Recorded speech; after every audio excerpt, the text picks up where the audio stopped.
At the dawn of the 20th century, Hilversum was still a quiet village on the edge of the Gui region.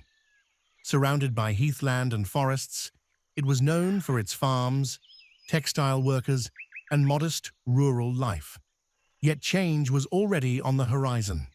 The arrival of the railway in the late 19th century had connected Hilversum to Amsterdam and Utrecht, setting the stage for rapid growth. Between 1900 and the First World War, Hilversum expanded quickly. New neighborhoods rose to houseworkers, craftsmen, and middle-class families drawn by employment opportunities and cleaner air outside the big cities. Textile factories and workshops provided jobs, while the town developed modern facilities such as schools, electricity, and improved sanitation. Hilversum began to shed its rural character and adopt the rhythms of an industrializing society. The First World War marked a difficult period. Although the Netherlands remained neutral, Hilversum felt the strain of food shortages, refugees, and economic uncertainty. Belgian refugees passed through the town, and rationing became part of daily life. Still, Hilversum continued to grow, benefiting from its central location and improving infrastructure. The 1920s transformed Hilversum in a remarkable way.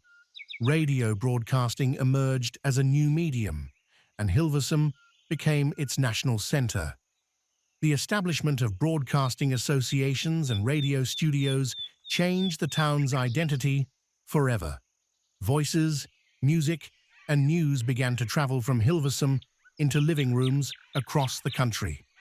Modern architecture followed, including iconic buildings designed by Willem Dudok, whose town hall became a symbol of modern Dutch design.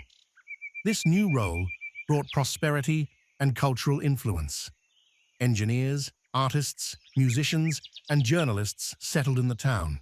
Cafes, cinemas, and cultural venues flourished. Hilversum was no longer just a growing town. It was becoming the heart of Dutch broadcasting and modern communication.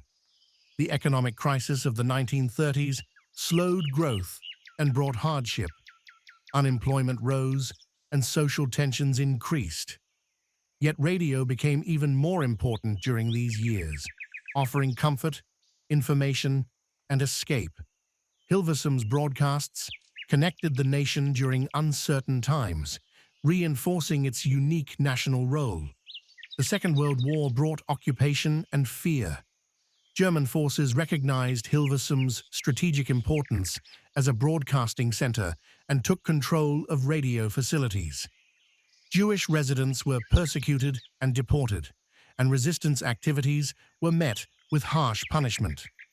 Broadcasts became tools of propaganda, while secret listening to Allied radio became an act of quiet defiance. As the war progressed, shortages worsened, and daily life grew increasingly difficult. Liberation in 1945 marked a turning point.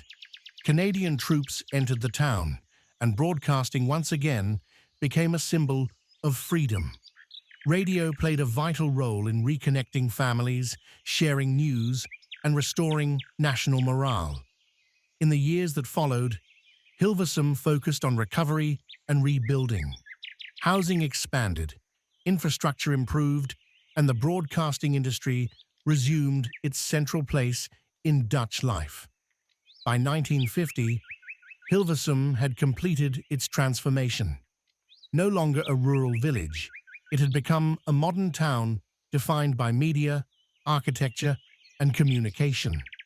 Its voice, carried by radio waves, reached far beyond its streets, shaping Dutch culture in the first half of the 20th century.